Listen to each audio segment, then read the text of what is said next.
আমরা মেয়েরা কি জানো, শত দুঃখ কষ্ট বুকে চেপে রেখেও আমাদেরকে হাসতে হবে।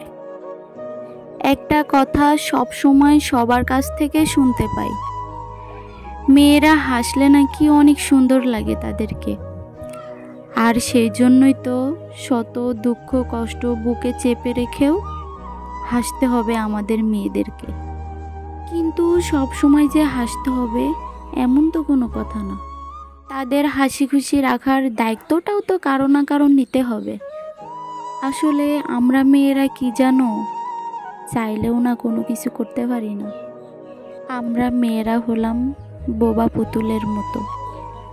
যতক্ষণ তুমি বোবা পুতুলের ন্যায় থাকতে পারবা, ততক্ষণ তুমি সবার কাছে খুশির পাত্র হয়ে থাকতে পারবে, সবার কাছে তুমি আদরে হয়ে থাকতে পারবে।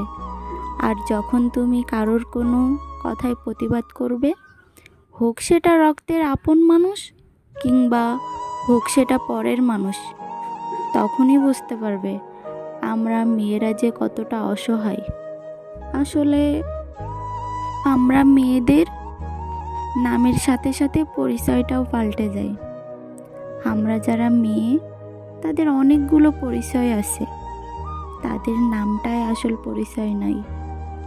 যখন সে বাবার বাড়িতে থাকে তখন সে থাকে বাবার মেয়ে, ভাইয়ের আদরের বোন। আর যখন একটা মেয়ের বিয়ে হয়ে যায়, ঠিক তখন তার ওই বিয়ে হয়ে যাওয়ার সাথে সাথে তার পরিচয়টাও পাল্টে যায়।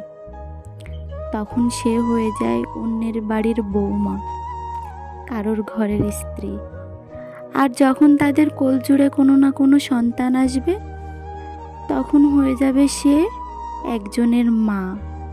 এইভাবেই কেটে যায় আমাদের মেয়েদের জীবন।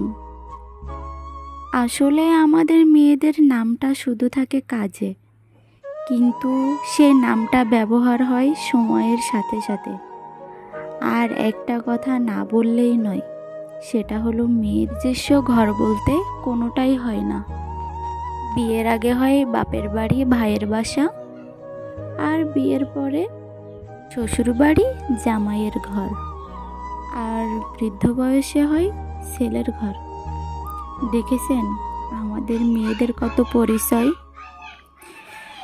নামের সাথে সাথে থাকার জায়গাটাও পাল্টে যায়।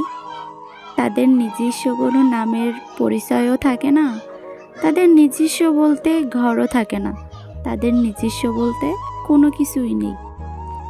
এটাই হলো আমাদের মেয়েদের জীবন।